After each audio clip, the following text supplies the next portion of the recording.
గేట్లు ఎవడెత్తాడు? శనివారం అర్ధరాత్రి తర్వాత ఎవడెత్తాడు? ఎందుకు ఎత్తాడు? చంద్రబాబు నాయుడు గారి అది ఎత్తకపోయిందంటే చంద్రబాబు నాయుడు గారి ఇల్లు మునిగేది. ఎందుకనంటే ఆ నీళ్లు ఇలా తిరుక్కుంటూ వెళ్లి చంద్రబాబు నాయుడు గారి ఇంటి దగ్గరికి వెళ్లేటివి, ఇల్లు చంద్రబాబు నాయుడు గారు మునిగేది. ఎందుకంటే అక్కడి నుంచి నీళ్లు డైవర్షన్ ఛానల్ ద్వారా పోలవరం కెనాల్లో పడి పోలవరం నుంచి కృష్ణానదిలో కలిసేది, ప్రకాశం బ్యారేజ్ దగ్గర కలిసేది. దానివల్ల చంద్రబాబు నాయుడు ఇంటి దగ్గర నీళ్లు దిగేటివి, చాటి చంద్రబాబు నాయుడు ఇల్లు మునిగేది. ఆ రెగ్యులేటర్ గేట్లను, బుడమేర మీద ఉన్న ఈ రెగ్యులేటర్ గేట్లను ఎత్తింది ఎవడు? ఎందుకు ఎత్తినాడు? అర్ధరాత్రి పూట హడావిడిగా ఎక్కడ చంద్రబాబు నాయుడు ఇల్లు ఇంకా మునిగిపోతుందేమని. అది ఎత్తడం వల్ల నీళ్లు ఏం జరిగింది? ఆ గేట్ల నుంచి వచ్చే నీళ్లు నేరుగా ఎక్కడికి వెళ్తాయి? విజయవాడకే వస్తాయి. ఇది రూట్ సార్. మీరంతా విలేకరులు ఒకసారి డైరెక్ట్ గా వెళ్ళి మీరు పోయి చూడండి. ఎందుకు ఈరోజు ఈనాడు పేపర్లో కూడా వచ్చినట్టుంది కదా వాళ్ళ పాంఫ్లెట్ పేపర్. ఒకసారి ఈనాడు పేపర్, వాళ్ళ పాంఫ్లెట్ పేపర్ ఒకసారి నువ్వు కూడా ఒకసారి దయచేసి నీలో ఒక్క నిమిషం దయచేసి నువ్వు కూడా కాస్తో కూస్తో జర్నలిజంలో న్యాయం ధర్మం కొంచెం కొన్న పాటించి ఈనాడులో వచ్చిన ఆ పాంఫ్లెట్, ఈనాడు వాళ్ళ గజెట్ పేపర్ వచ్చిన ఆ వార్తను ఒక్కసారి దయచేసి, ఈ రోజే వచ్చింది, దయచేసి ఆ వార్తను ఒక్కసారి మీ టీవీలలో కూడా అది పెట్టి ఒకసారి చూపించండి. వాళ్ళంతటా వాళ్ళే చెప్పారు గేట్లు పైకి ఎత్తడం జరిగింది. గేట్లు పైకి ఎత్తితే అనివార్య పరిస్థితుల వల్ల గేట్లు పైకి ఎత్తారట.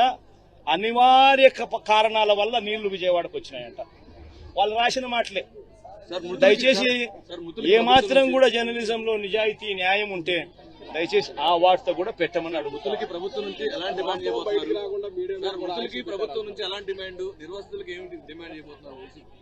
నిర్వాసితులు దాదాపుగా 32 మంది ఇప్పటికే చనిపోవడం జరిగింది. ఇంకా ఎక్కువ మంది చనిపోయిన పరిస్థితులు కూడా కనిపిస్తా ఉన్నాయి.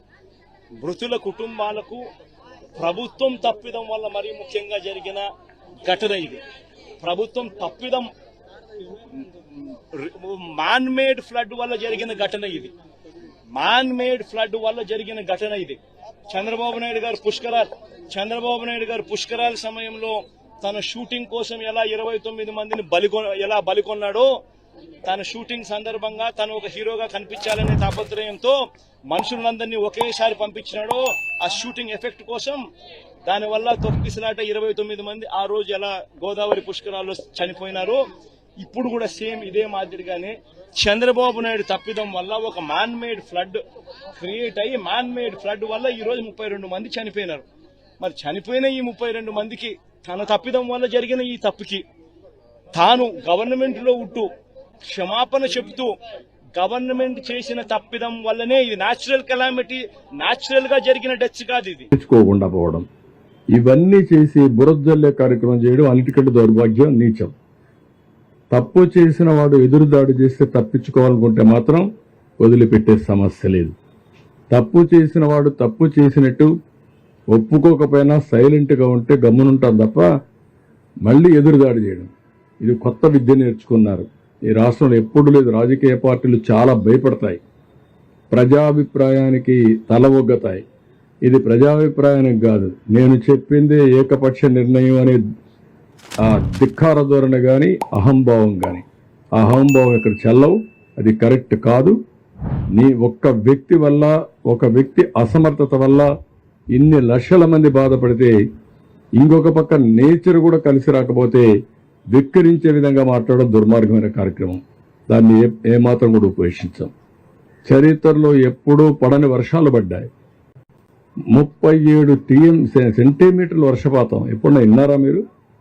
ఒక ప్రాంతంలో, ఒక జిల్లాలో 37 సెంటీమీటర్ల వర్షపాతం పడడం, ఇది కళింగపట్నం దగ్గర క్రాస్ కావడం, కళింగపట్నంలో క్రాస్ అయింది కూడా వర్షాలు పడకుండా ఖమ్మం, నల్గొండలో మళ్లీ పడి, ఏదైతే కృష్ణానది పరివాహక ప్రాంతంలో మళ్లీ పడి బుడమేరు బొంగడం, ఇవన్నీ కూడా జరిగితే సానుకూలంగా స్పందించి ఏ విధంగా ఎదుర్కోవాలనో ఎదుర్కొనే సమయంలో మీరు సహకారం ఇవ్వకపోతే పోతారు. కానీ ఇలాంటి తప్పుడు ప్రచారం చేయడం, ఏదో అమరావతి మునిగిపోయిందంట, వీళ్ళని ముంచాలు తీసుకొచ్చి అక్కడ అప్పుడే బుద్ధి వస్తుంది వీళ్ళకి. అమరావతి మునిగిపోయింది ఎవరు చెప్పాడు మీకు? లేకుంటే అక్కడనే పోడ్చాల వీళ్ళని శ్మశానం అన్నారు, అక్కడనే పోడ్చాల, అప్పుడే బుద్ధి వస్తుంది. మనుషులకు బుద్ధి జ్ఞానం ఉండాలి, ప్రజాహితం కోసం పనిచేయాలి. దుర్మార్గంగా మహాడే కార్యక్రమాలు చేస్తున్నారు. ఎడారంటారు, ఎడారండి అమరావతి?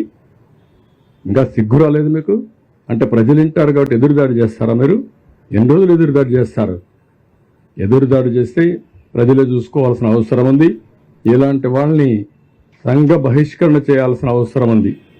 ఈ నేరస్తులు దబాయిస్తే భయపడిపోతాం అనుకుంటున్నారు కానీ ఎవరు ఇక్కడ భయపడరు. ఈరోజు కూడా పేపర్లో చూస్తున్నాం, ఒక యజ్ఞం మారిగా ప్రజలను కాపాడడానికి మేము ప్రయత్నం చేస్తా ఉంటే ఒక రాక్షసుల మారిగా విధ్వంసాన్ని సృష్టిస్తున్నారు. ఎక్కడిది న్యాయం? మేము ఒక పక్కన ప్రజల కోసం ముందుకు పోవాలన్నా, ఇంకొక పక్కన వీళ్ళు చేసే తప్పుడు ప్రచారాన్ని ఖండిస్తూ కూర్చోవాలన్నా? ఈరోజు మళ్ళీ వర్షం పడిందంటే మేము భయపడుతున్నాం. మళ్ళా బుడమేర పొంగితే నీళ్లు వస్తే ప్యానిక్ రియాక్షన్ వస్తుందని మేము భయపడుతున్నాం. వీళ్ళకి బాధ్యత లేదండి? వీడు సమాజ హితం కోసం ఉండే పార్టీ అంటే ఇది? ఇలాంటి దుర్మార్గులు రాష్ట్రంలో ఉండడం కూడా అర్హత ఉందా నేను అడుగుతున్నా. ఎక్కడో ఉండేవాళ్ళు సినిమా యాక్టర్లు వస్తున్నారు, పారిశ్రామికవేత్తలు వస్తున్నారు, మామూలు వ్యక్తులు వచ్చి మీరు కష్టపడుతున్నారు, మేము కూడా మా డొనేషన్లు ఇస్తామని చెప్పి సంఘీభావాన్ని తెలియజేయడమే కాకుండా ఆర్థిక సహాయం చేస్తున్నారు, చేతనైనంత వరకు పనిచేస్తున్నారు. ఇప్పుడు ఎంప్లాయీస్ని పిలవలేదు, వాళ్ళే వచ్చారు. అది వాళ్ళ స్ఫూర్తి. ఇది ప్రజల స్ఫూర్తి. ఒక రాజకీయ పార్టీ ముసుగులో నేరస్తులు చేసే దౌర్జన్యం, అరాచకాలు. ఈ అరాచకాలు ఈ రాష్ట్రంలో జరగవు. అలాంటి అరాచకాలు చేసే వ్యక్తుల్ని ఎట్టి పరిస్థితుల్లో ఉపేక్షించాం. ఆ విషయం మీరు గుర్తుపెట్టుకోవాల్సిన అవసరం ఉంది. బాధ.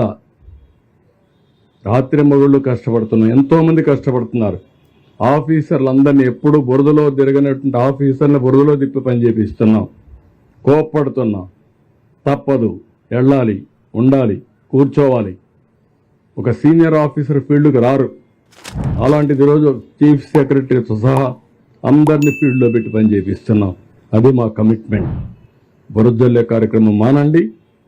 సిగ్గుంటే చేసిన తప్పుకు క్షమాపణ చెప్పుకోండి. కనీసం మీకు కాన్షియస్నెస్ ఉంటే ఆ కాన్షియస్నెస్ ప్రకారం మనసులోనే మీరు క్షమాపణ కోరండి, ప్రజాహితం కోరితే. అంతేగాని ఇష్ట ప్రకారం మాట్లాడితే మంచిది కాదు. నేను ఎప్పుడు రాజకీయాలు చేయను. సంక్షోభ సమయంలో ఎప్పుడు నా దేశంతా ఒకే ఫోకస్ ఉంటుంది. ఈరోజు డ్రోన్స్ తీసుకొచ్చాం, హెలికాప్టర్లు తీసుకొచ్చాం. ఈరోజు మార్నింగ్ కూడా హోమ్ మినిస్టర్తో మాట్లాడాను, వారిని కూడా రమ్మన్నాను, టీమును పంపిమన్నాం, మళ్ళా లెటర్ రాస్తున్నాం. అన్ని విధాలా మేము చేయాల్సిన పనులన్నీ చేస్తామంటే ఈ రాక్షస మూక ఎక్కడికెక్కడ అడ్డం వేయడం, ఇష్టానుసారంగా ప్రవర్తించడం, డిస్టర్బ్ చేయడం, ప్రజల్ని మభ్యపెట్టడం, ప్రజల్ని భయభ్రాంతులను చేయడం, ఇది వీళ్ళు చేసే పని. అమరావతి మునిగిపోతుందంటారు, లేదంటే మొత్తం ఇక్కడ జరగడానికి బుడమేరుని ఏదో గేట్లు ఎత్తేసారంటారు, మా ఇల్లు కాపాడుకోవడానికి ఆ నీళ్లు తీసుకొచ్చి ఇక్కడ వదిలిపెట్టామంటారు. బుద్ధి జ్ఞానం ఉండాలి, కనీసం ఇంగిత జ్ఞానం ఉండాలి. మాట్లాడేటప్పుడు ప్రజలు కూడా వాచ్ చేస్తారని ఆలోచన ఉండాలి. నేను అందుకే ప్రజా చైతన్యం కోసం మాట్లాడుతున్నా, నా సొంతం కోసం కదా. నన్నేమీ చేయలేరు వీళ్ళు, అది వేరే విషయం. ఈ రాష్ట్రం ఏమవుతుంది ఇలాంటి దుర్మార్గుల వల్ల? కష్టాల్లో ఉన్నప్పుడు సానుభూతి చూపించకుండా విషాన్ని జిమ్మే వాళ్ళని ఏమనాలి? ఎందుకు ఇలాంటి పైశాచిక ఆనందాన్ని పొందుతున్నారు నాకైతే అర్థం కావడం లేదు. అందుకే చాలా స్పష్టంగా ఖండిస్తున్నా. ఎన్నిసార్లు చెప్పితే అన్నిసార్లు మీరు క్షమాపణ చెప్పే వరకు మిమ్మల్ని వదిలిపెట్టాను, గుర్తుపెట్టుకోండి. ఈరోజు నేను డీటెయిల్డ్గా అవసరమైతే 1-to-1 అమరావతి ఉంది. డే వారీగా ఎప్పుడైనా నీళ్లు ఉన్నాయండి అక్కడ? మాస్కింగ్ ఆఫీస్ చూశారు మీరు ఎవరు? నీళ్లు లేకపోతే ఉన్నాయని ఫోటో వేస్తాం పేపర్లో. ఏదో పేపర్ అది ఏమనాలి వెళ్ళి. రెండోది బుడమేరు గురించి.